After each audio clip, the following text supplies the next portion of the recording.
कार्यक्रम में जाना है, इसलिए मैं निवेदन करना चाहूंगा कि अंबेडकर नगर के सांसद युवा दिलों की धड़कन परम आदरणीय श्रद्धेय श्री रितेश पांडे जी आवे और अपने विचारों से हम लोगों को अवगत कराने का काम करें। परम आदरणीय सांसद जी।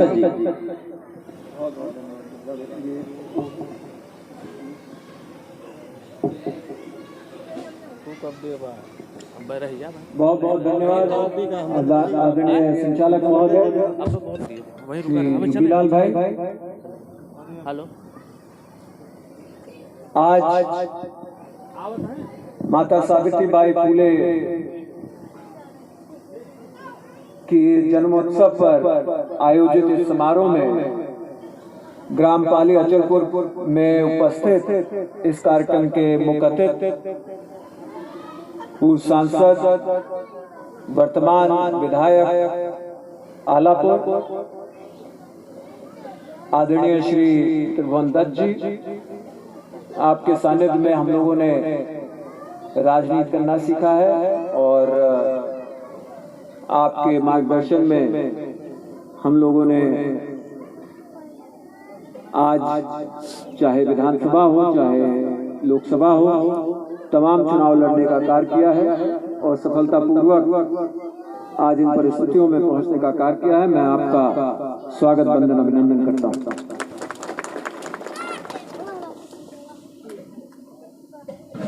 इस कार्यक्रम के अध्यक्ष श्री सुरेंद्र, अध्यक्षता कर रहे श्री सुरेंद्र वर्मा जी, श्री जुग्गीलाल गौतम जी संचालक महोदय, श्री सुरेंद्र बागी जी आयोजक, राहुल कुमार प्रधान जी आयोजक, श्रीनाथ निषाद जी, कौशलेन निराला जी, अशोक सिंह जी, राम तिलक वर्मा जी, विजय जी, सुनील विश्वकर्मा जी, प्रेम सागर प्रजापति जी, अजय गौतम जी, अमित चौधरी जी, अनिल कुमार जी, राम कुमार प्रधान जी, माया राम विश्वकर्मा जी, श्री सुनील भारती जी, श्री राम जन्म यादव जी, श्री सत्य प्रकाश जी मिश्रा जी, श्री कपिल देव विश्वकर्मा जी, श्री संजय चौधरी जी, श्री रामदेव जी, मैं आप सभी लोगों का स्वागत वंदन अभिनंदन करता हूँ। साथियों, यहाँ पे उपस्थित खास तौर से हमारे सभी आदरणीय बुजुर्गगण, मंच पे बैठे हुए सम्मानित प्रधानगण, सम्मानित बीडीसी गण और आए हुए माताएं बहनें और नन्हे मुन्ने बच्चों, मैं आपका खास तौर से धन्यवाद देना चाहता हूं कि आप लोगों ने इस ठिठुरती ठंडी में अपना समय निकालने का कार्य किया है। माता सावित्रीबाई फुले के जन्म दिवस जो 3 जनवरी को मनाया जाता है, आज आपने उसका आयोजन करने का काम यहाँ पे किया है और इस उपलक्ष्य में आपने समाज के उन तमाम लोगों को पुरस्कृत करने का एक सोच बनाई है, जिसमें आप खास तौर से बच्चियों को, महिलाओं को जो शिक्षा के द्वारा अपने जीवन को बदल करके न सिर्फ अपने गांव, अपने जवार, अपने इलाके का, बल्कि पूरे देश की उन्नति में अपना योगदान देने के लिए आगे आने का कार्य कर रहे हैं। साथियों, आज हमें इस बात को जरूर याद करना होगा कि भारत जो एक पुरुष प्रधान देश माना जाता है, उसमें आज हम भले ही देखते हैं कि महिलाओं को बढ़ता दी जा रही है। लोकसभा में अभी महिला आरक्षण बिल पास हुआ और महिलाओं को 25% आरक्षण देने की बात हुई। आने वाले समय में 2026 से ये व्यवस्थाएं लागू होने का कार्य होंगी, लेकिन इस स्थिति तक पहुंचने में भी कई वर्ष लगने का कार्य हुआ। 70-75 वर्ष से ज्यादा जो है हमें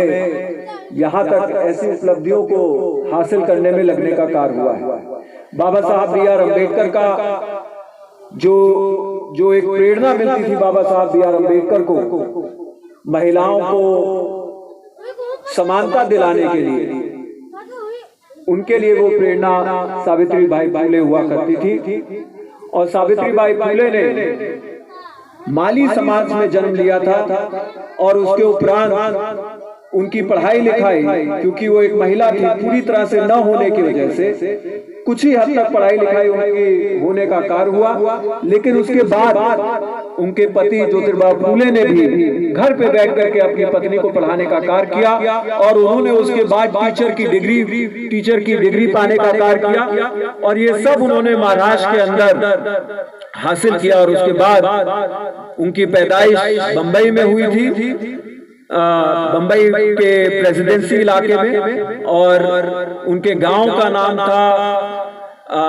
नया गांव।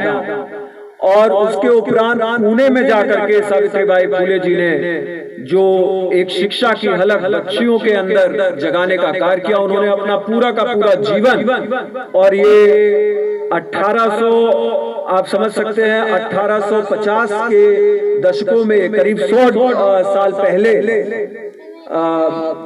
100 साल से काफी पहले भी जो है सावित्रीबाई फूले जी ने इसकी एक हलक जगाने का कार्य किया। जब हिंदुस्तान में महिलाओं को सिर्फ यही माना जाता था कि वो घरों में बैठ करके चौका बर्तन करने का काम करें और बच्चे पालने का काम करें, और उससे आगे जो है महिलाओं के जीवन के बारे में कभी नहीं सोचा जाता था। सावित्रीबाई फूले जी की वो सोच थी कि वो करीब 150 साल पहले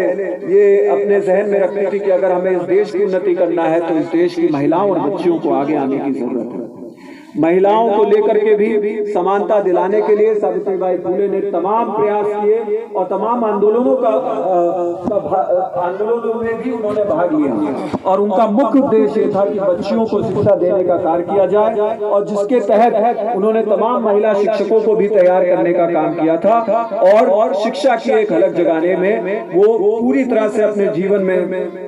जीवन को जो है लगाने का कार्य उन्होंने किया। मैं बहुत लंबा चौड़ा भाषण नहीं करूंगा। आदरणीय विधायक जी अभी यहाँ पे उपस्थित है, तमाम पुरस्कार वितरण भी वो करेंगे। मैं सिर्फ यही एक अपनी बात अंत में मैं यही रखना चाहूंगा आप सबके सामने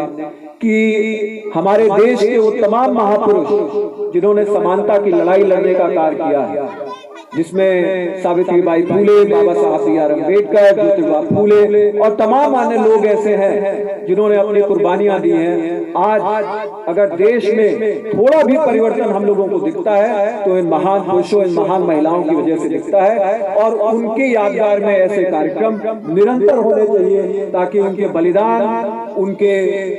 संघर्ष को हम कभी भूलने का कार्य ना करें। सावित्रीबाई फूले जैसी तमाम महिलाएं हमारे गांव में, हमारे इलाके में पैदा होकर के, उनसे प्रेरणा लेकर के इस देश की उन्नति के लिए आगे बढ़ करके, शिक्षित होकर के अपने देश में, अपने गांव को और आगे बढ़ाने के लिए, जागरूक करने के लिए अपना योगदान दें। हमें निरंतर इसके लिए संघर्ष करना चाहिए, और मुझे पूरी उम्मीद है कि यहाँ पर भी हमारे पाली अचलपुर के अंदर ऐसी तमाम बच्चियां आगे आकर के आने वाले समय में हम सभी लोगों को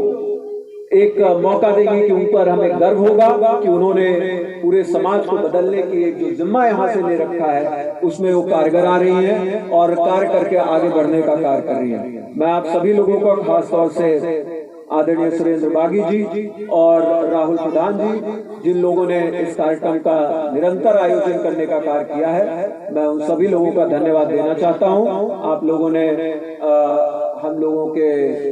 लोगों के लिए इतना समय दिया, मैं बहुत बहुत आभारी हूँ। बहुत बहुत धन्यवाद। जय भीम, जय भारत।